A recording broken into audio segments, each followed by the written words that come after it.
In the fall of 1984, a young couple checked into a remote Arizona motel and was never seen again.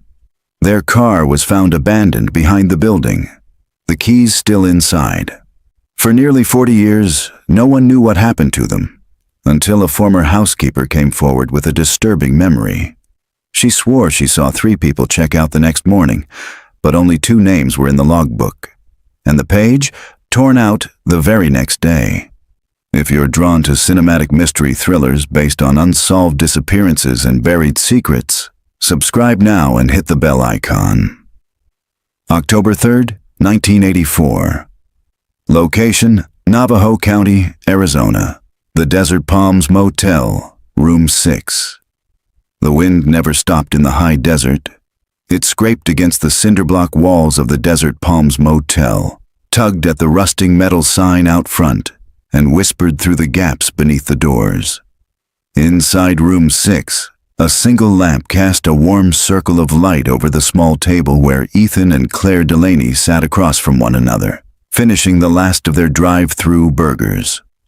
They had been on the road for 6 days, driving west from their hometown of Amarillo with nothing but 2 duffel bags, a road atlas, and a borrowed camera.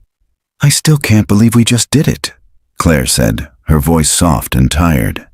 Ethan reached for her hand across the table. "We did, and it's ours now, no one else's." Claire smiled, but something in her eyes was hesitant. She glanced toward the window. Beyond it, only darkness, and miles of empty desert. A neon vacancy sign buzzed faintly outside. The television murmured in the background, showing static between commercials. Room 6 smelled of disinfectant and dry carpet. A single key hung from a green plastic tag that read 6 in peeling gold numbers. Claire stood, stretching. "I'll shower, then we can figure out where to head next." Ethan watched her go, then turned toward the nightstand where the motel guest logbook lay open. He'd signed them in earlier that evening. Ethan and Claire Delaney, Texas, under the watchful eye of the clerk who barely looked up from his radio. As the water started in the bathroom, Ethan looked around the room again. Plain walls, thin curtains, a humming air conditioner. Everything felt ordinary. But something had shifted. Subtle. Wrong. He reached for the camera and snapped a photo of the window. No reason, just a flicker of unease. Then the bathroom door creaked open. But Claire hadn't finished her shower, and Ethan never made it to bed. October 6th, 2023. Location, Navajo County, Arizona. Desert Palms Motel, closed. Since 1992, the dust was thicker than she expected.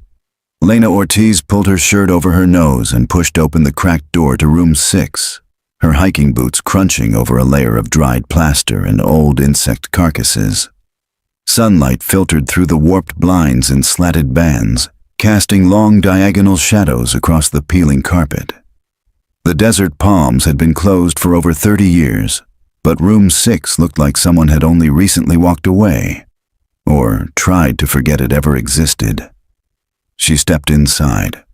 Behind her, the documentary crew lingered near the old ice machine. It wasn't working, of course. Nothing was. The motel had lost power years ago, shortly after it shut down. All that remained was sun-dried infrastructure and stories whispered through decades of silence. "This is it," one of the sound guys muttered.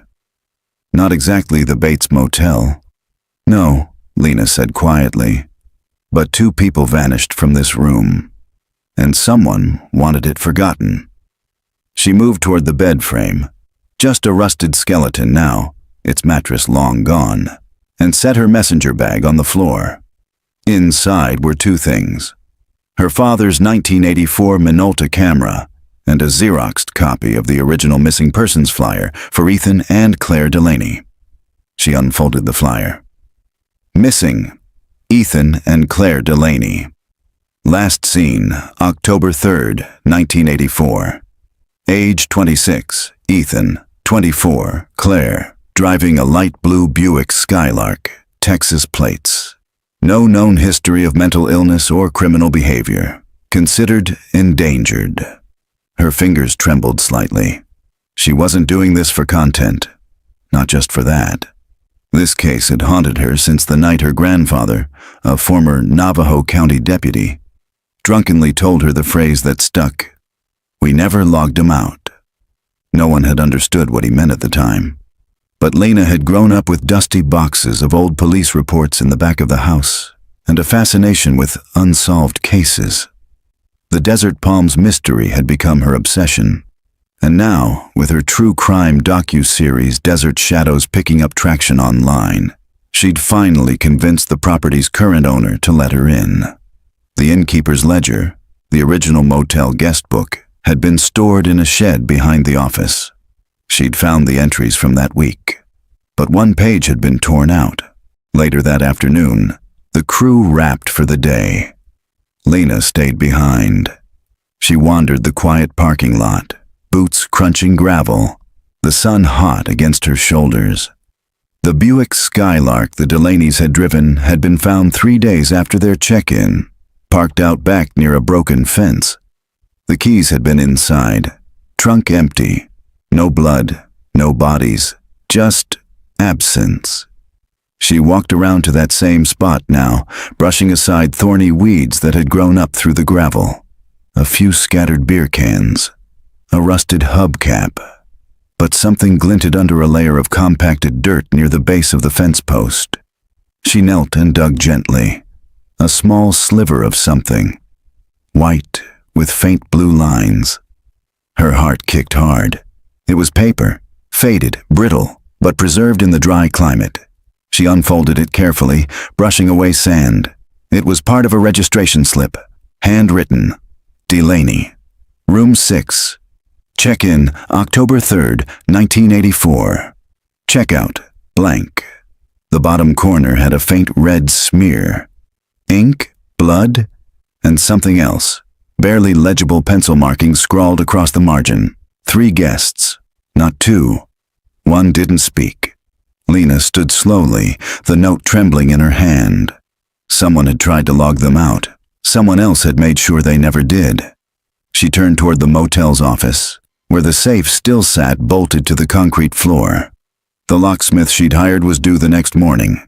Whatever had been hidden in that building for nearly 4 decades, she was going to open it. And this time, someone was finally going to log the truth. October 7th, 2023. Location, Navajo County, Arizona, Desert Palms Motel office. The locksmith arrived at sunrise. He was a lean man in his 60s with weathered hands and a faded denim shirt.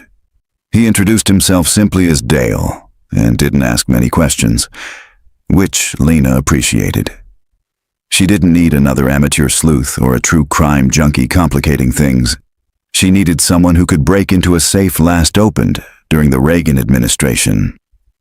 "Model's old," Dale said, squatting beside the rust-flecked safe in the corner of the motel office.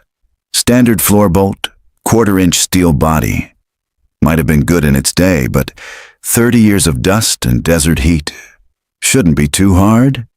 Lena nodded, kneeling nearby with her camera already rolling on a low tripod. The rest of the crew was en route, but she didn't want to waste the morning light. The office smelled of dry rot and old paper. Spiders had claimed the file drawers, and the floor creaked under her boots. "How long?" she asked. Dale shrugged, fishing a flat-edged tool from his kit. 15 minutes, if she's friendly." Lena exhaled slowly, her heart thumping against her ribs. The scrap of registration paper she'd found behind the fence was sealed in a clear evidence sleeve in her bag. She kept pulling it out, rereading that line. 3 guests, not 2. One didn't speak. It had haunted her all night. Who was the third person? 10 minutes later, the safe door gave a low metallic groan and swung open. Inside, 2 mold-eaten ledgers, a small lockbox, a few rolls of film in cracked canisters, and an envelope marked "Police Copy." Lena snapped on gloves and carefully removed the contents. "Take your time," Dale said, stepping back and lighting a cigarette just outside the door. "I'll be out here." The ledgers were motel logs, the official versions, not the display guest book guests used in the front. She flipped to the first week of October 1984, and there it was. October 3rd. Delaney, room 6, 2 nights prepaid, cash. Note, late arrival, quiet couple. Car, Buick Skylark. But the checkout column was blank, and directly under the Delaney's line someone had written in hurried script, October 5th, room 6, paid cash, J. Malik plus 1 guest. No ID. Line crossed out with thick pen. Ink bled through. Lena's eyes narrowed. Why would a second entry be crossed out only for that room? She opened the envelope marked police copy. Inside were photocopies of incident reports. Deputy Emery's original missing persons log, a short statement from the motel manager, and a single typed memo that froze her blood cold. 2. Navajo County Sheriff's Department. From Sergeant R. McTiernan. Subject, Desert Palms Incident. Follow-up log. Guest log shows 2 check-ins, one of which appears to overwrite the Delaney entry. Page has since been torn. No forced entry, no signs of struggle. Manager claims couple left on October 5th, but car remained in rear lot for 3 days. Room 6 key returned, but not to front desk. Found in mailbox. Advised not to pursue further due to insufficient evidence. Recommend closure unless remains are located. Lena let the paper fall back into the envelope. The implications were clear. They hadn't just vanished. Someone had replaced them. By mid-morning, the full crew arrived. Lena asked them to film a supplemental segment near the mailbox. A rusted wall fixture still bolted near the front office door. She held up a replica of the motel key, filmed the entry log, and detailed the evidence from the safe. After they wrapped, she climbed into her rental Jeep and drove into town. Navajo County was small, and like most small towns, memories lingered, especially when tragedy was involved. Her first stop was the public library. The local history section held copies of old police logs, newspaper clippings, and microfilm reels. It took 2 hours of patient searching before she found what she needed. October 1984, Navajo County Gazette. Young couple missing after stay at local motel. Authorities are searching for Ethan and Claire Delaney of Amarillo, TX, who were last seen checking into the Desert Palms Motel on Route 77. Their vehicle was found on the property, but no trace of the couple has been located. Deputies say the case is unusual but not criminal at this time. She flipped to the next edition. A follow-up article, dated 5 days later. Motel staff cleared in Delaney case. The manager of the Desert Palms, Mr. John Malik, was questioned regarding the missing couple. Malik claimed the Delaneys left early on October 5th and did not leave a forwarding address. Deputies confirmed payment was made in cash. No further evidence was found. Case remains open but inactive. Malik. The same name from the overwritten line in the guest log. The man who claimed they left early. And now Lena knew. He had signed himself in after they vanished. That evening she sat outside the closed motel, laptop balanced on her knees, hotspot flickering in and out. The sun was low on the horizon, casting long orange streaks across the desert. She found a single online obituary for a John Malik, deceased 2002, buried in Holbrook. But he had a daughter, a Rosie Malik, who had commented on the obituary forum and listed her email as a contact for friends. Lena's fingers hovered over the keyboard. Then she began typing. Subject, your father, John Malik. Dear Rosie, my name is Lena Ortiz. I'm a researcher working on a cold case from 1984 involving the disappearance of Ethan and Claire Delaney. Your father's name has come up repeatedly in motel logs and follow-up reports. I believe your father may have written something, or left something, that could help explain what happened to them. I was wondering if we could talk. With respect, Lena Ortiz, she hit send. Then she sat in the creeping silence of the Arizona dusk, staring at the empty window of room 6, and wondered how many secrets could fit inside a space that small. October 8th, 2023. Location: Holbrook, Arizona. Malik family residence. Rosie Malik didn't look like someone with secrets. She opened the door wearing a faded cardigan, her gray hair tucked into a loose braid, and a soft, cautious expression that aged her beyond her early 50s. Lena stood on the porch of the modest bungalow with her camera case slung over one shoulder and a notepad in hand, careful not to appear too eager. The last thing she wanted was to spook a woman who might hold the key to everything. "You're the one who emailed me?" Rosie asked. Her voice was quiet but firm, the voice of someone who had lived through quiet grief and noisy rumors. "Yes," Lena said. "Thank you for agreeing to meet. I only have a little time. I need to take my grandson to his speech therapy class at noon." She stepped aside. "Come in." The inside of the home was warm and filled with the smell of cinnamon and old upholstery. Family photos lined the mantel. Birthdays, graduations, a wedding from the 90s. But no photos of her father. Not a single one. Rosie gestured to a chair near the coffee table. "I read your message 5 times before I responded. I wasn't sure I should." "I appreciate that you did," Lena said, sitting down. "I need to ask you about something strange, about a guest log entry your father signed the day a couple went missing at the Desert Palms Motel." Rosie's eyes didn't flinch. She sat across from Lena, resting her hands on her lap. "My father was a cruel man," she said simply. The sentence hung in the air like dust in the sunlight. "He owned that motel for 15 years, she continued. "I was 13 when he bought it. We moved out there from Winslow after my mom passed.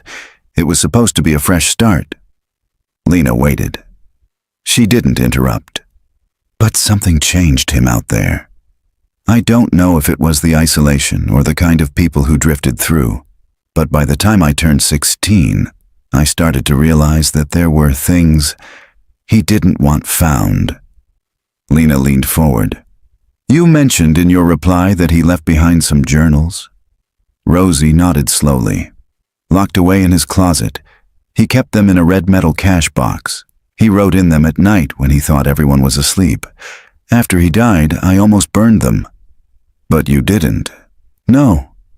Rosie stood, left the room, and returned a moment later with a weathered metal box in her arms. She set it on the coffee table, unlocking it with a small brass key she kept on a necklace around her neck. Inside, spiral notebooks, yellowed with age. Some were water-stained. Others were nearly shredded at the spine. All of them bore her father's meticulous handwriting. "He was paranoid," she said. "He thought the police would come for him, but they never did." Lena carefully opened the first journal marked 1984. She skimmed pages filled with motel records, rambling observations, and cryptic notations. Room 6. Quiet couple. Didn't speak much. Paid cash. Something off. She watched the mirror too long. 3 guests now. 1 arrived late. No check-in. He doesn't blink. Never blinks. Don't trust his name. The girl screamed once, muffled. I didn't move. Lena's breath caught. "What does that mean?" she whispered. Rosie shook her head. "I've wondered for years. He started writing strange things that summer, words that didn't feel like his. Sometimes I think he was trying to confess. Other times, I think he was still lying." Lena turned to a torn page near the back. They left, but the car stayed. He said to clean it all. Room 6, key in the box. Told me not to speak. Said if I tell, I go in the walls too. "In the walls?" Lena looked up sharply. "I didn't know what that meant," Rosie said, "until we renovated the house 10 years ago." She stood again and walked to a narrow hallway. "Follow me." The guest bedroom was small, lined with dusty bookshelves and a single bed with a faded quilt. Rosie crossed the room to a built-in cabinet on the far wall. He used to keep files in here, blueprints, permits. I never thought much of it. She knelt and pulled up a square of carpet. Beneath it, a wooden panel with a recessed handle. He built this himself. Lena crouched beside her, helping lift the panel. Below, a shallow cavity, no more than 3 feet deep, filled with file boxes, rolled blueprints, and a layer of crumbling insulation. Rosie reached in and pulled out a flat manila envelope. Found this during the remodel. Didn't open it until last year. She handed it to Lena, who carefully unsealed it. Inside, a Polaroid. A color photo, warped with time. It showed Claire Delaney, unmistakably her from the missing persons flyer, standing in room 6, wearing the same clothes she'd last been seen in. Her eyes were wide, terrified, her wrists bound with electrical cord. And behind her, a mirror.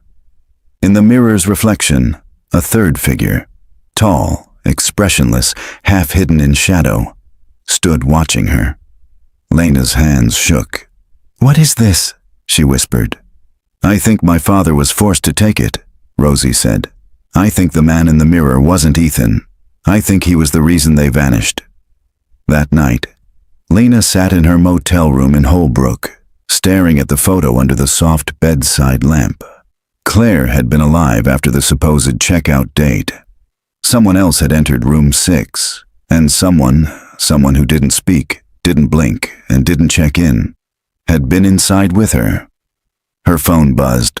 A text from an unknown number. "You're asking the wrong people. Room 6 never closed. You just stopped looking." Lena stared at it. No caller ID, no reply option. She read the message again. Room 6 never closed. October 9th, 2023. Location: Navajo County Sheriff's Office. Cold Case Archives. The records room smelled like cardboard and time. Lena stepped into the climate-controlled silence of the Sheriff's Department basement, escorted by Deputy Tamsin Reyes, a sharp-eyed woman in her late 30s with a ponytail, pressed slacks, and a badge clipped cleanly to her belt. "We don't let civilians in here often," Reyes said, flicking on the overhead lights. Rows of steel shelves stretched into the dim, each one crowded with bankers' boxes, folders, and unmarked binders. "But the sheriff okayed your request. Said if you're stirring up the Delaney case, you might as well have full access." Lena nodded. "I appreciate it. I'm not trying to interfere with active investigations. I'm just trying to figure out what went wrong back then." "What went wrong?" Reyes said, crossing her arms. "Is that no one cared much in '84 when a young couple from out of state disappeared. They chalked it up to an elopement gone wrong. No bodies, no crime." Lena paused. "You sound like you don't believe that." Reyes gave a faint smirk. "Let's just say I've seen too many people disappear quietly in this county. Not all of them had someone like you digging after them." Lena followed Reyes to a shelf labeled Unsolved, 1980 to 1989. The Delaney folder was easy to spot. A single half-inch file wedged between thicker binders. "This is it?" Lena asked. "That's all that made it to archives," Reyes said. "There was supposedly more, but no one knows if it was misfiled, lost, or never existed." Lena opened the file carefully. There were only 6 pages inside. Initial incident report. Officer Dean Wilkes responded to a call from motel manager John Malik on October 5th, 1984.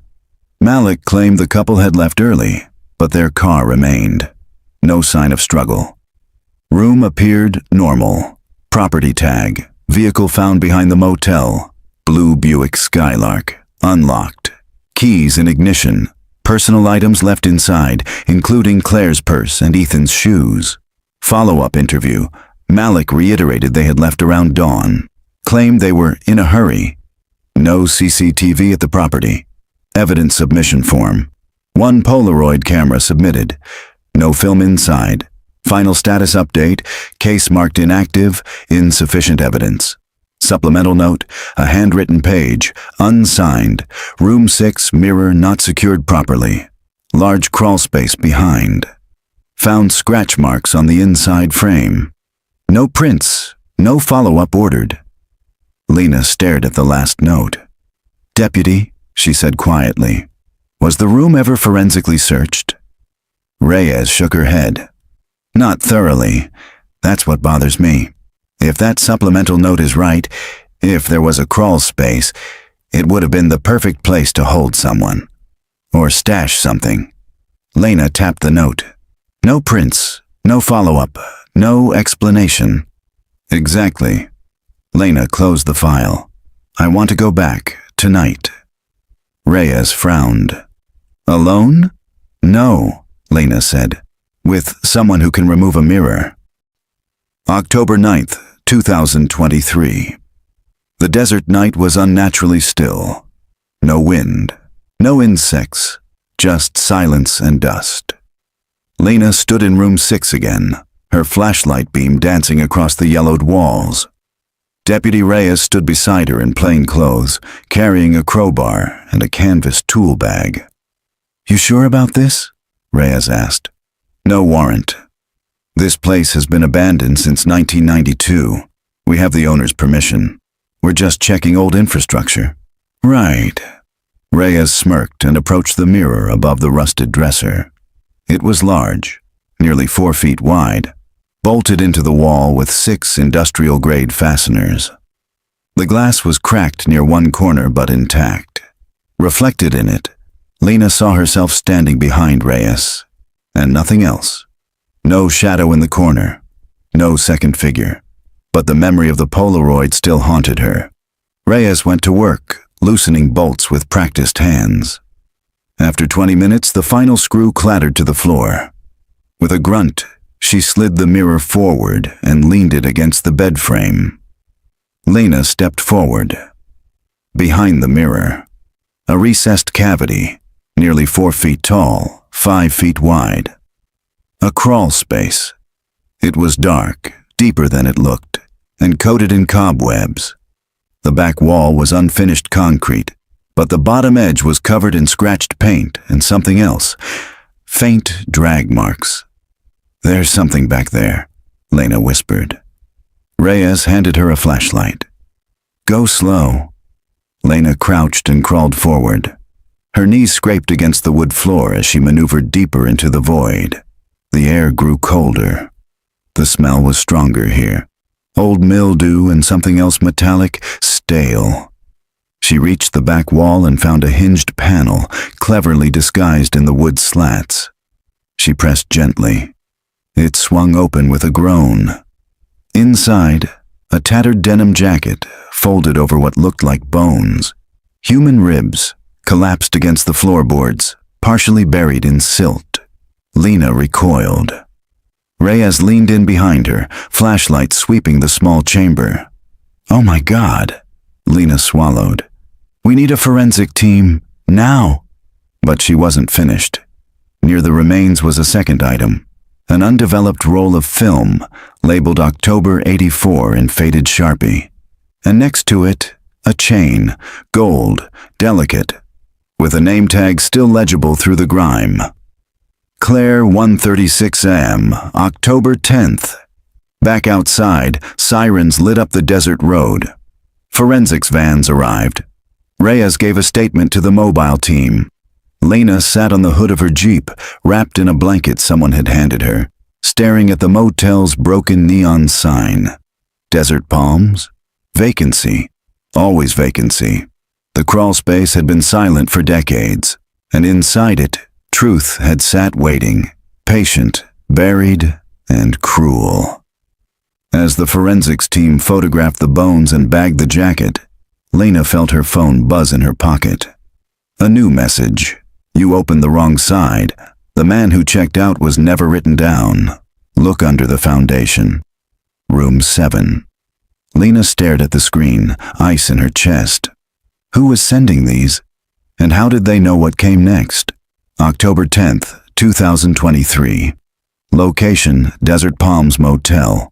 Room 7, adjacent to Room 6. The morning sun cast long streaks of gold over the cracked stucco of the desert palms. Officers moved in and out of room 6, cataloging every inch of the hidden cavity behind the mirror. But Lena's attention was no longer on the past. It was on what might be buried next.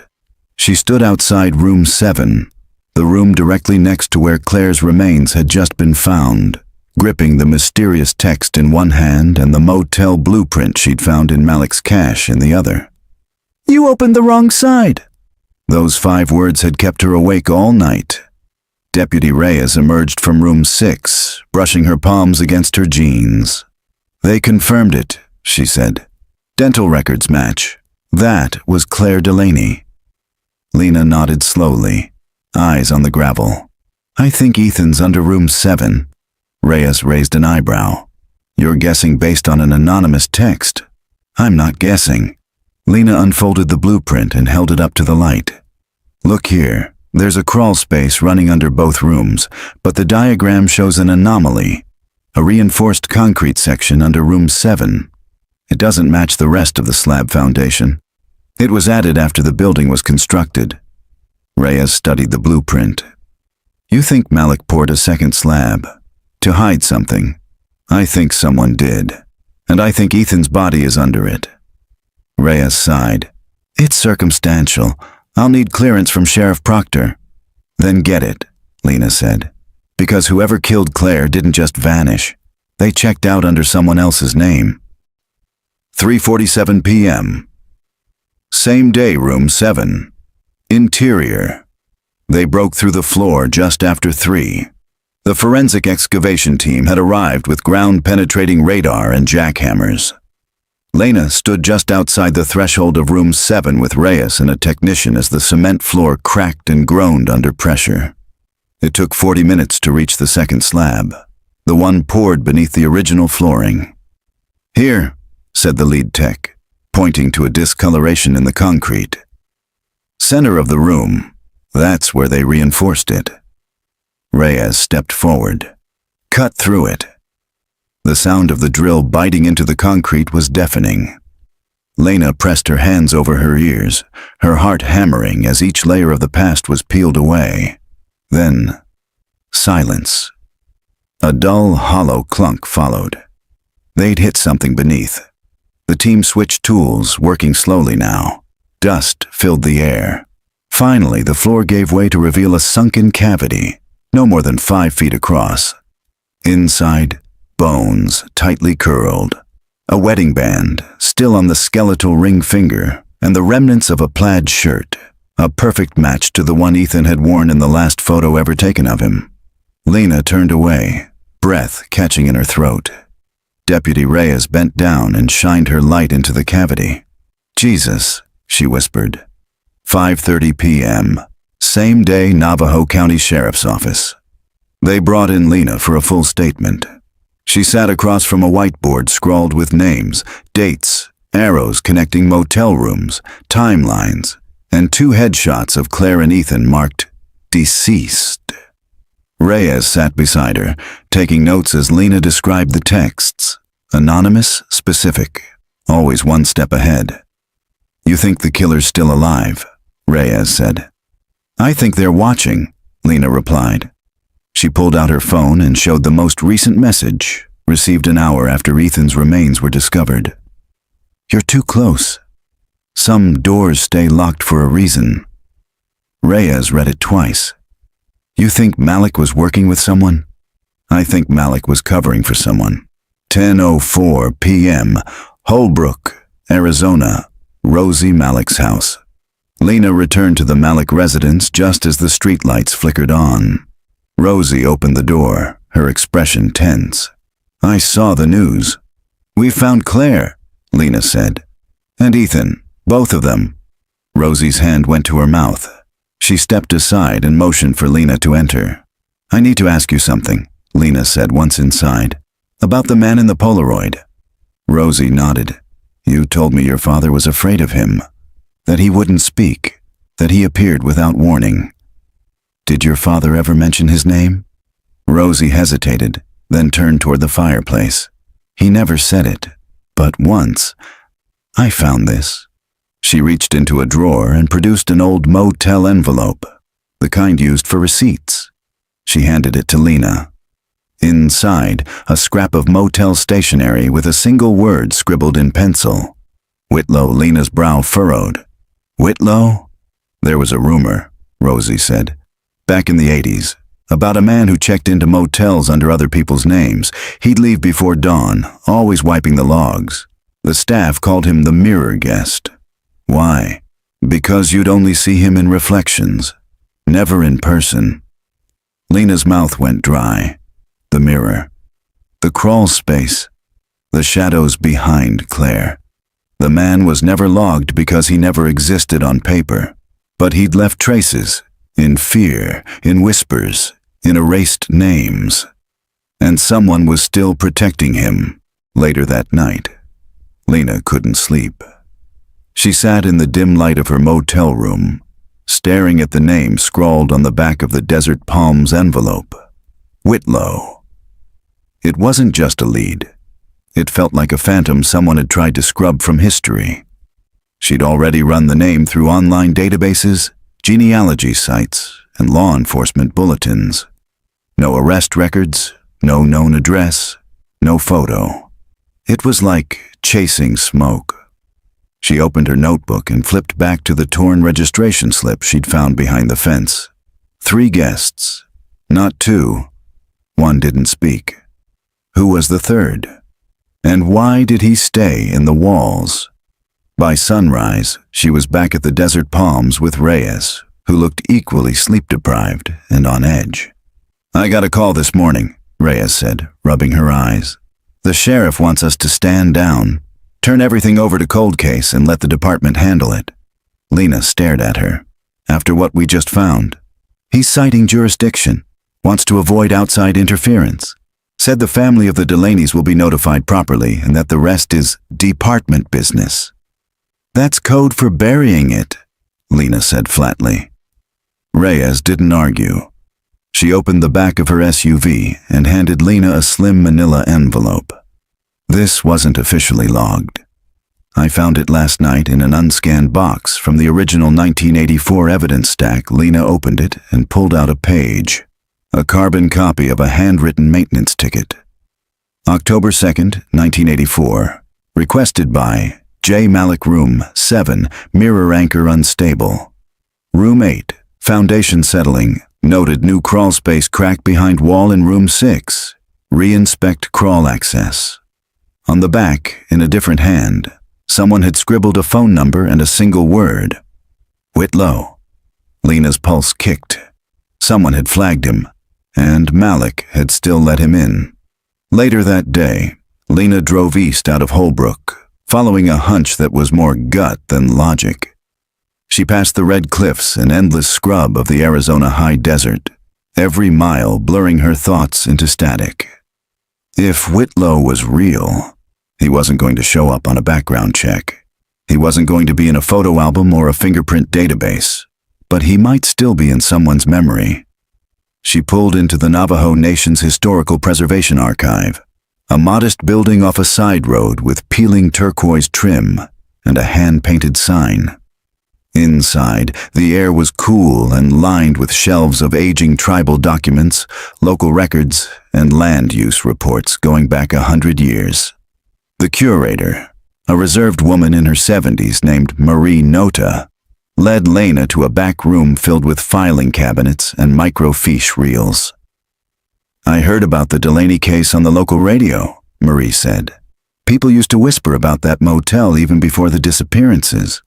What kind of whispers? Lena asked. Marie paused. There was talk of a drifter, she said. White man, tall, came through maybe once or twice a year. Never said much. Paid in exact cash. Stayed only one night, always in room 6. Lena's skin prickled. Anyone ever get a name?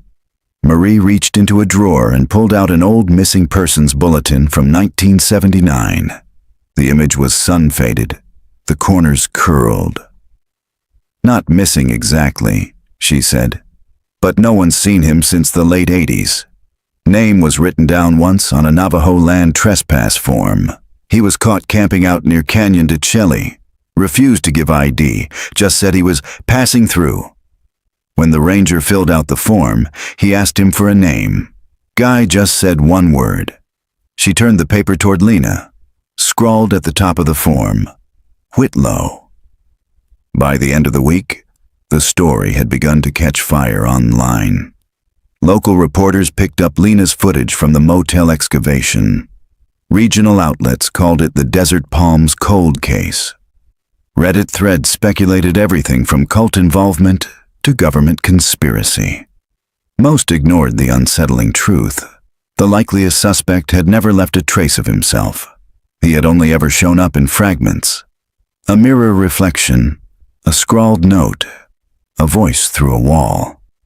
Lena sat in her motel room again on Friday night, staring at her edit timeline, the footage from room 6 and room 7 open on dual monitors.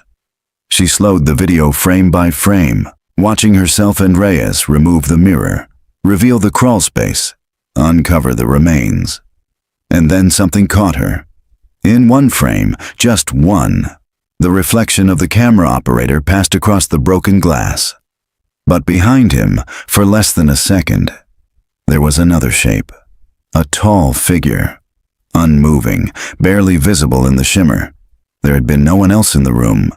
She froze the frame, zoomed, and her breath hitched. The reflection had no face. At midnight, her phone buzzed again. You found her. You found him. But you haven't found me. I never left. Room 6 was mine before it was theirs. The housekeeper saw me. She just never told you. Lena's hands trembled. There had been a housekeeper. She remembered the name from the old interview notes. It had been buried in the police report. A 17-year-old working part-time at the motel. She pulled up the file. Dolores Huxley. Current address, still in Navajo County. Still alive. And listed in public records as legally blind since 1986. Lena stared at the screen. The housekeeper hadn't spoken in 40 years. Because maybe she hadn't just seen the third guest. Maybe he had seen her back. The next morning, Lena drove south through brittle sunlight and rust-colored dust, her tires humming along a road no one seemed to use anymore. According to public records, Dolores Huxley lived in a mobile home park near Snowflake, Arizona, a forgotten cul-de-sac where curtains stayed drawn and satellite dishes leaned like dying sunflowers. Lena pulled into a gravel drive beside Lot 14 and stepped out slowly. The house was quiet. A faded wind chime clinked dully against the porch. A hand-painted sign hung crookedly on the screen door. No solicitors, no church groups, no excuses. Lena knocked anyway. For a long moment, nothing happened. Then, slowly, the door creaked open. A woman stood in the shadows. Late 70s, sharp cheekboned, with cataracted eyes and a thick braid of white hair over one shoulder. Miss Huxley? Lena asked softly. You the one digging up ghosts? The woman replied. Lena hesitated. I'm trying to find out what really happened in room 6. Dolores sniffed. Then you're late. She stepped back and opened the door wider. Come in, shoes off. Inside, the home was small but clean, every surface covered in crocheted runners and religious figurines. A tabby cat slept curled on the windowsill. The air smelled like lemon polish and menthol. Dolores poured Lena tea in silence, then sat across from her at the kitchen table. You used to work at the Desert Palms Motel, Lena began. Part-time, summer of 1984, June through October, Dolores confirmed. Was supposed to save for school. Didn't get that far. Do you remember Ethan and Claire Delaney? Dolores nodded slowly. They were polite, kind. Tipped $5 on the second night. Most people didn't leave nothing. What do you remember about the night they disappeared? Dolores stared off toward the curtained window. That was the night the air felt wrong. Wind stopped. Crickets stopped. Like the whole world was holding its breath. She traced her finger around the rim of her mug. I knocked on room 6 to clean it, around 10 in the morning. Mr. Malik told me to skip it, said they'd checked out early. But the car was still there. I saw it when I took the linens to the dumpster. So you knew they hadn't left. Dolores's eyes turned to glass. That's not why I remember. I remember because when I passed the room, the door was open just a crack. Just wide enough. Lena leaned forward. What did you see? Dolores's voice dropped to a whisper. A man, standing just inside. Not Ethan, too tall, pale, didn't blink. He was facing the mirror, staring at it like it was water. Did he see you? Dolores's breath caught. He turned, looked right at me, but not with hate, not even anger, just emptiness. Lena's voice was low. Was it Whitlow? Dolores shuddered at the name. I don't know who he was. Only that when I blinked, he was gone. The door slammed shut. Lena scribbled furiously in her notebook. Why didn't you tell the police? Dolores shook her head. Malik told me not to. Said it would ruin the motel's name. Said he'd deny I ever worked there. Said... She paused. Said that man knew where I lived. Lena closed her notebook slowly. But he's gone now, she said. Dolores gave a bitter smile. He's not gone. Not really. You don't bury a shadow. You just lose track of where it's standing. Later that day, Lena returned to Holbrook and stopped at a small roadside diner off Route 77. She needed a break. A breather. Just 30 minutes to clear her head and write her update before the next lead. She sat at a window booth with her laptop open, fingers flying across the keyboard. Claire's remains had been identified. Ethan's, too. Deputy Reyes had sent her the forensic analysis confirming both had died within hours of one another. Strangulation, no hesitation marks, no defensive wounds. Clean, clinical, like someone who'd done it before. The waitress brought her coffee, and Lena thanked her, eyes never leaving the screen. But then she noticed something odd. The receipt. There was no name on it, no table number, just a printed message at the bottom. Checkout complete. Room 6 reserved. See you soon, Lena. W. She jerked her head up. The waitress was gone. So was the cook. The diner was empty, dead silent. Lena stood slowly, blood pounding in her ears. She turned toward the window and saw it.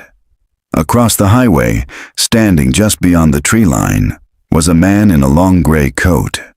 Tall, still, watching, no face, no movement. Lena grabbed her bag and rushed outside, but by the time she crossed the road, the figure was gone. Only the rustling trees remained, and the lingering impression that someone had been waiting. That night, she reviewed the old film roll they'd recovered beneath Room 6. The forensic team had digitized the negatives. Most were damaged. A few showed typical snapshots. A motel sign, an empty room, a flash of ceiling tiles. But the last frame, it showed Claire, bound, kneeling in the corner of the crawl space, her eyes wide, and behind her, reflected in a sliver of broken mirror, that same expressionless figure. Long coat, no discernible face, no eyes, just a presence. She clicked back to Dolores's words. He didn't blink. He looked at me like I was already gone. Lena stood up, dizzy, and walked to the bathroom mirror. She turned the lights off. In the darkness, her reflection stared back, and for the briefest moment, behind her shoulder, something moved. She didn't turn around. She just whispered, I see you. And the room fell silent again. October 11th, 2023. Location, Navajo County, Arizona, Sheriff's Department Archives. By the next morning, the silence had settled into Lena's bones. She sat across from Deputy Reyes again, this time in a small, windowless room buried deep inside the department's archives. A place used for dust-covered folders no one expected to open again. The events at the diner had left her shaken, but not broken. She was past fear now. She handed Reyes the receipt she'd saved from the night before, the one printed with a personalized message. Reyes studied it carefully. No employee initials, she said. No timestamp. This doesn't match standard point-of-sale formatting. It's like it was printed just for you. Lena nodded. Whoever left it was in the system, or at least in the building. And you're sure there was a man across the road? I'm not crazy, if that's what you're asking. I'm not, Reyes said. I believe you, but we're running out of official explanations. Lena pulled out the photo from the old film, the last frame. She slid it across the table. Reyes leaned in slowly, lips parting. Oh my God.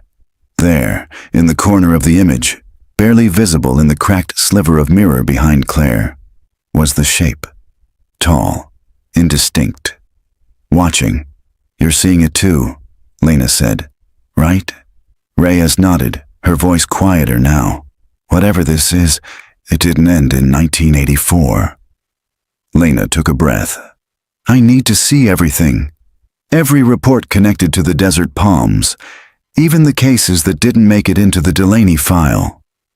Reyes rose, motioning for her to follow. They moved deeper into the archive wing, Reyes scanning old index cards tucked into metal drawers. She stopped at one labeled Desert Palms, supplemental 1982 to 1991. She pulled the drawer open, then paused. Most of the files were intact, yellowing with age, but one folder was scorched black at the edges. The tab was melted. Inside, only a few brittle sheets remained. Someone tried to destroy this, Reyes muttered. She laid the papers out. There were fragments of 3 reports, one from 1982, referencing a motel guest who checked in under no name, paid cash, and was found sleeping in the laundry closet. The report was signed by an officer who later left the department and moved out of state. One from 1985, stating that an unknown man had been seen entering the motel through the back fence multiple times. The description, tall, pale, silent, did not respond to questioning, vanished before backup arrived, and one from 1989, a handwritten note, unsigned. He doesn't stay in the room, he stays in the walls. You don't hear him until he's already behind you. Lena's skin went cold. Whitlow wasn't just a drifter, she whispered. He was stalking that motel for years. Reyes nodded grimly. But nobody ever caught him. Nobody ever really tried. Lena looked at the note again. You don't hear him until he's already behind you. She stood abruptly. I need to see the original guest logbooks again, not the police copies. The real ones, the ones from the property owner. Later that afternoon, Lena met with the current property owner, an older man named Russ Harmon, who'd inherited the Desert Palms land from a distant uncle and had never found a reason to bulldoze it. I was going to sell it as scrap, he said, unlocking a rusted shed behind his house. Then you folks came nosing around. Inside, Lena spotted it immediately. A crate marked Ledgers, 1980 to 1991. She pulled on gloves and began flipping through brittle pages. Most of the logs were handwritten, some in different pens, different hands. She flipped to October 3rd, 1984, the Delaney's check-in date. There it was. Delaney, room 6, October 3rd, 2 guests, paid cash, and 2 entries down, faint, as if written over erased ink. W, arm 5, no time, no ID, no checkout. Lena's hand froze. He'd been logged, just once, just an initial, just W. She flipped further, page after page, sporadic entries, and then she found something else. October 4th, 1986, room 6, W, no cleaning. July 9th, 1988, room 6, W, stay behind mirror. Each one scrawled in different ink. Different years. Always W, always room 6, always instructions, not to anyone else, but as if to himself. By the end of the day, Lena sat in her Jeep, parked outside the Desert Palms, watching the sky darken to violet.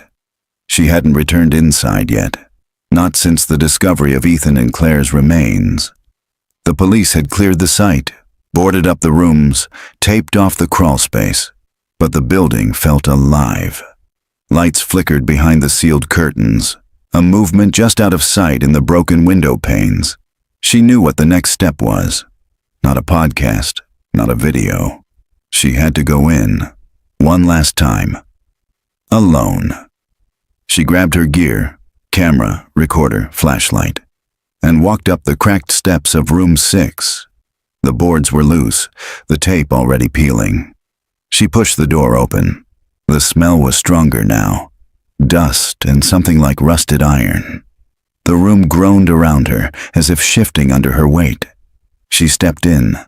The mirror had been removed. The crawl space was sealed. She turned on her recorder. "If you're in here," she whispered, "I'm not leaving until I know who you are." A floorboard creaked behind her.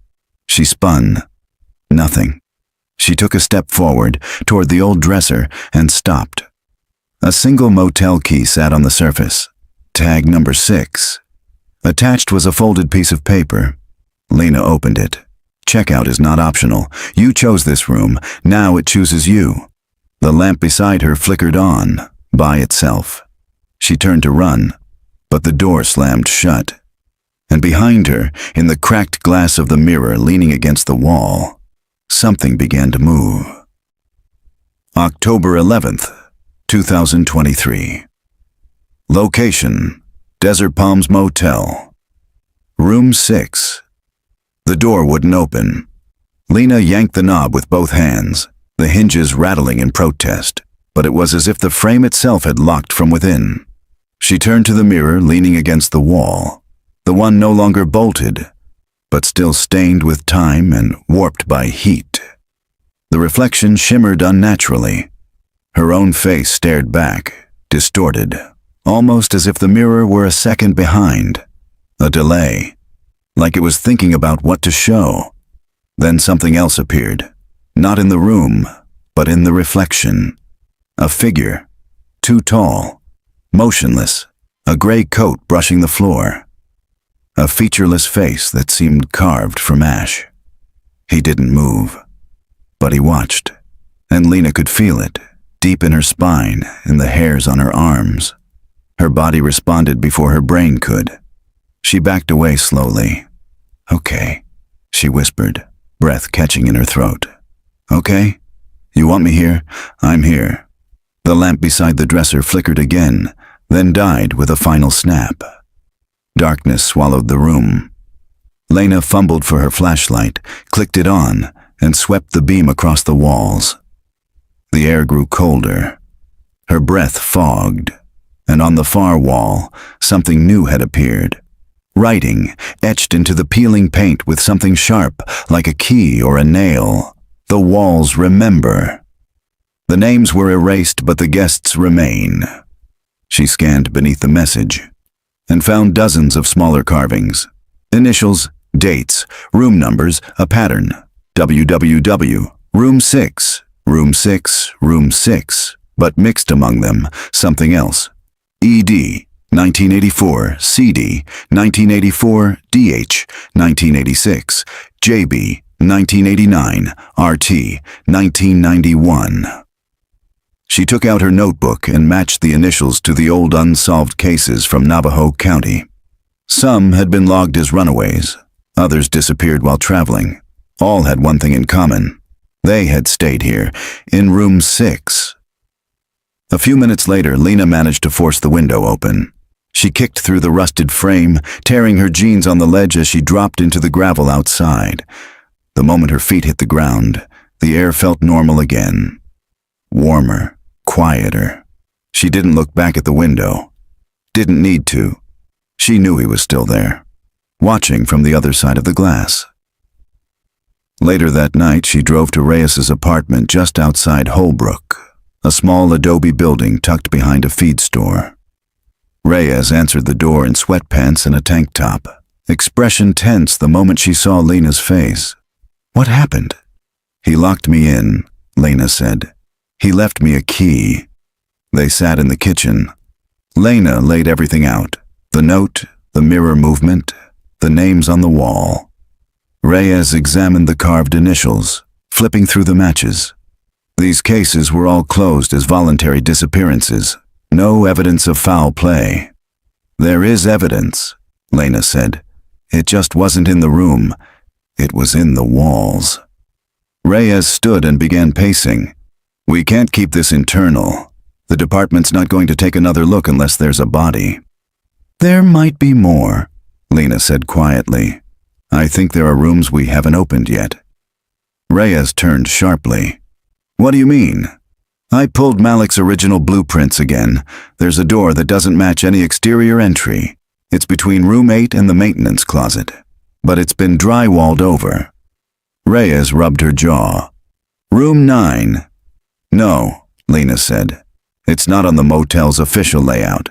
There's no record of it being rented, no keys, no notes in the ledger. Reyes stared at her. You think Malik or Whitlow used it? I think he lived in it. The next day, just before sunrise, they returned to the motel. No police backup, no team, just Reyes with her off-duty weapon and Lena with her camera and crowbar. They entered through the rear maintenance entrance, their flashlights cutting narrow beams through the dusty dark. Lena led the way down the corridor behind the guest rooms. She found it quickly, a section of drywall with mismatched paint, seam lines barely visible in the flashlight beam. The blueprint had been right. There was a space here, a hidden room. Reyes raised the crowbar and drove it into the seam with a sickening crunch. Drywall crumbled away in jagged sheets. Dust exploded into the air. They hacked for 5 minutes until a dark hollow opened on the other side. A wooden door. No handle. Reyes exhaled. Jesus! Lena stepped forward and pushed. It swung open easily. No lock, no latch, just a narrow hallway beyond. And at the end, a single room. Unlit. No windows, smelling of damp wood and old fabric. Inside was a cot, a mirror, and a box of Polaroid photos, dozens, maybe hundreds, spilled across the floor like dried leaves. Lena knelt down, picking one up. It showed a young woman, terrified, hands bound. Another, a teenage boy, gagged, lying on a motel bed. Another, a middle-aged man, his face bruised, eyes wide. Every photo was the same. Someone at the edge of fear, lit by the flash of that instant. Documented, preserved, hunted. And on the back of every photo, the same letter, W. Reyes swallowed hard. We have to call this in. Lena stared around the room. This wasn't just evidence. It was his archive, the one place he didn't need to hide, because it was already forgotten, because it had never been written down. And even as she stood there, the thought came unbidden, unshakable, chilling. How do you catch someone who was never logged in to begin with? October 12th, 2023. Location, Desert Palms Motel. Hidden room, back corridor. By the next morning, the Desert Palms was crawling with state investigators. Crime scene tapes sectioned off the entire east wing. A mobile forensics unit had been set up in the gravel lot where guests once parked. The air was thick with the sound of murmured voices, the clicking of cameras, and the scrawling of notes onto clipboards. And for the first time in nearly 40 years, Room 6 wasn't the motel's darkest secret. It was what lay behind it. Reyes stood at the threshold of the hidden room, arms folded, watching techs catalog the Polaroids. Nearly everyone had been numbered, placed in evidence sleeves, and photographed. But there were too many faces, too many names missing. And not all were accounted for. They only ID'd 6 of them, she told Lena. So far, but there are at least 34. Lena leaned against the wall, exhausted but sharp-eyed. And the ledger shows only one consistent signature. One letter. W. Reyes nodded. Always W. Lena opened her notebook, flipping to her most recent sketches, diagrams of the motel, the crawl spaces, the mirror placements. Everything pointed to a level of planning that no transient killer would have pulled off. He wasn't just staying here, Lena said. He was operating here. Like a spider, Reyes muttered. Using the motel like a web. Inside the room, one of the crime scene photographers called out, "Found something wedged behind the cot." They moved quickly, ducking beneath the tape. The tech lifted a rusted tin box from the baseboard, its lid sealed with duct tape. Reyes used a gloved hand to peel it open. Inside were 6 cassette tapes, each labeled in faint black marker, R6-C1, R6-C2, R6-C3, one for each camera. And on the back of the final tape, the one marked C6, a message was scratched into the plastic with something sharp. "Last checkout. Final recording. Do not copy." Later that day, the department transferred the tapes to a secure lab for conversion. Lena sat beside Reyes in a dark room lit only by the digitizing station. The forensic tech, a man named Jensen, inserted the final tape and adjusted his headphones. Static hissed through the speakers. Then, a woman's voice, crying softly, the rustling of bed sheets, footsteps on carpet. Then a second voice, low, male, calm. "You signed the book, room 6, that means you stay." The woman screamed. Then silence. And then a sound Lena couldn't place, like fabric stretching or flesh being moved across tile. Jensen flinched and paused the tape. "You want me to keep going?" Lena nodded. "We need to know what's on it." The rest of the tape played in grim, awful fragments. Echoes of pain, doors closing, breathing, the scrape of fingernails against drywall, and at the end, a final whisper, so faint Lena had to lean forward to hear it. "I never checked out." By the following afternoon, the case had exploded across regional media. Headlines ran with terms like Motel Crypt, Room of Horrors, and Arizona's Forgotten Dead. But despite the attention, the department hit a wall. There was still no confirmed identity for Whitlow. No driver's license. No fingerprints in national databases. No DNA matches. Only that single, haunting initial. And then came the most disturbing revelation. When techs tore out the subfloor beneath the hidden room, they found another ledger, sealed in plastic and buried in concrete. It listed every date the hidden room had been used. And the final entry? October 3rd, 2023. Lena stared at the name typed neatly beside it. L. Ortiz. Guest confirmed. She stepped back, stomach turning. "That's 2 weeks ago," she whispered. Reyes paled. "That's your name. Your exact name. But I never signed this." "You didn't have to," Reyes said quietly. "He was already watching you." That night, Lena couldn't sleep. She sat in her hotel room with all the lights on, curtains drawn tight, the TV playing static just to drown out the silence. The receipt still sat in her wallet, the key to room 6 on the table, and she couldn't stop thinking about the whisper from the tape. "I never checked out." She turned toward the bathroom mirror. It reflected her room perfectly, too perfectly. She stepped forward slowly. The glass felt warm, and for a brief second, she swore she saw something move behind her reflection. Not outside it, behind it. She touched the surface, and it rippled, like water. October 13th, 2023. Location, Winslow, Arizona. Whispering Pines Motor Lodge. By the next morning, Lena checked out of her motel. For real this time. She left the key at the front desk, signed the ledger herself, and stood in the parking lot for a full minute afterward, watching the sky.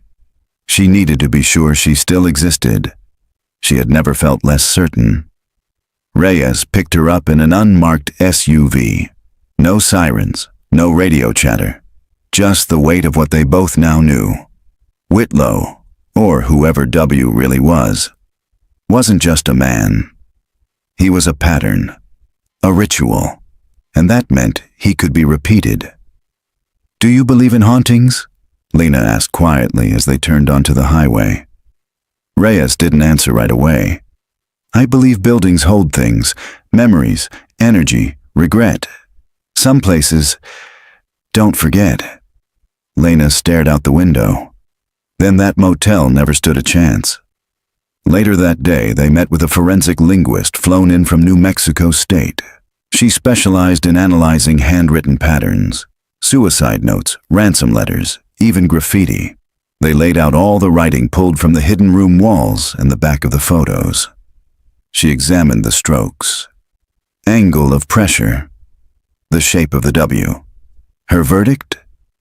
Multiple authors, at least 3 different hands. But here's the thing, she said, tapping the notes. They're mimicking each other, like someone was trying to write the same way on purpose, over years. Lena felt her pulse rise. You mean someone was taught to write like W? Yes, possibly groomed, possibly replaced. By the end of the week, the search expanded statewide.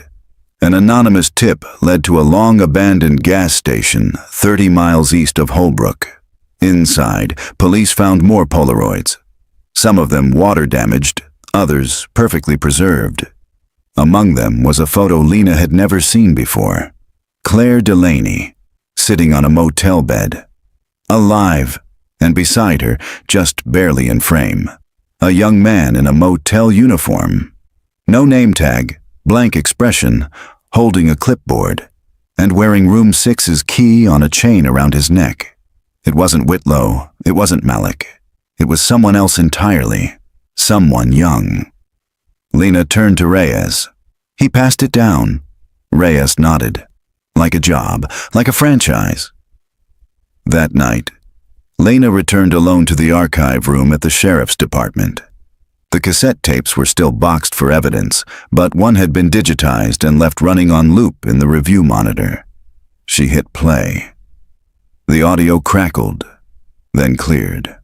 A voice, female, faint. He said I checked in under someone else's name. He said that means I belong to him now. Lena shivered. The final part of the tape played again. The whisper she couldn't forget. I never checked out. But now she heard it differently. Not as a declaration, as a warning. She leaned back, closed her eyes, and whispered to herself. Then maybe it's time someone did. October 15th, 2023. Location, Desert Palms Motel. Room 6 after sunset. By the end of the week, Room 6 had become a sealed crime scene under 24-hour surveillance. But Lena had the key, not the one from the front desk, the original key. Tag worn smooth. Number 6 etched into the brass like a scar. The one she'd found on the dresser the night the door slammed shut behind her. And tonight, she wasn't waiting for permission. She slipped past the patrol car just after sunset, flashlight off, gear in her backpack. No camera this time, no podcast mic, no audience, just her. The air was dry, still. The building was quiet enough to hear her own breath. She walked the corridor slowly, one step, then another, until she reached the door. She didn't hesitate. The key slid in like it had never left, and the lock turned with a soft click. The room was colder than it should have been. Dust still hovered in the air from the forensic sweep, but something else had returned. A presence she couldn't explain, the kind that made her stomach tighten before her mind even caught up. She stood in the center of the room, beneath the crooked light fixture. I came back, she said softly. No answer. She walked to the mirror, the same warped glass now leaning against the wall after police removed it. Her reflection stared back, pale, drawn, older somehow, and then it blinked. But she didn't. Lena stepped closer, her heart hammering. The mirror shimmered again, and the reflection smiled. Not wide, just enough to be wrong. She dropped the flashlight. Its beam landed sideways, illuminating something she hadn't seen before. A door. Behind the mirror. A hidden panel in the wall. Still cracked open. Still waiting. She pulled it wide with both hands. It opened into darkness. Narrow stairs, damp cement walls, old wiring dangling like roots. The basement, the one not listed on any blueprint, the one beneath the hidden room. She descended slowly. The air thickened as she moved. Breathable, but stale. Like nothing had stirred it in decades. At the bottom was a single bulb, flickering weakly overhead, and a chair, a recorder, and another mirror. But no man, no Whitlow, just the sound of something already recording. She stepped closer and picked up the tape deck. It was running, but she hadn't turned it on. A voice crackled through. Her voice. "He said I chose this room. He said it chooses you back. I never checked out, but maybe now I can." She stood still, breath caught in her throat. She didn't remember recording those words, and yet there they were. A sound echoed behind her. A whisper, a breath. Not a word, just presence. She turned slowly. The mirror now showed the chair, but it wasn't empty. It showed her, bound, mouth taped, eyes pleading. She wasn't moving, but she was watching, a perfect copy, a warning. She looked down. The chair was empty. She looked back, still not alone. Then the mirror shattered. From inside. Lena screamed and staggered back, cutting her palm on the broken glass. She ran up the stairs, heart thundering, stumbling through the panel and back into room 6. The door slammed behind her. But this time, she turned and unlocked it. The key still worked. She opened it, walked out. And this time, nothing followed her. Not the smell, not the cold, not the shadow, just silence, just freedom. By sunrise, she stood at the edge of the desert, wind biting her skin, blood dried on her palm. Reyes met her there, engine idling behind her. "You went back in," she said. Lena nodded. "It's over, for me." "You sure?" Lena looked down at her hand. The cut still raw, the key still clutched between her fingers. "No," she said, "but I checked out, and I kept the receipt." She handed Reyes the brass tag. Number 6. "Burn it." Reyes took it, eyes steady. "Let's go home." November 3rd, 2023. Location, Podcast Studio, Phoenix, Arizona. The red light blinked. Recording, live. Lena sat in front of the mic, the old motel ledger open on the table beside her. Pages photocopied, names highlighted, room numbers marked. Some names now crossed out, victims confirmed, others still unsolved. But she wasn't here to retell the horror. She was here to end it. "Most of you followed this case because it scared you," her voice echoed, calm but resolute. "A forgotten motel, a couple that vanished, a page torn from a logbook." She paused. "But I followed it because it knew me, because it tried to make me part of its story. And for a while, I thought it had." Lena ran her fingers over the edge of the microphone. "I've stayed in dozens of motels for this show, slept under flickering lights, listened to things move in the walls, but I never imagined the wall could listen back." She looked at the last Polaroid on the table. Claire Delaney. Ethan's wedding ring just barely visible in her lap. They were real people, she continued.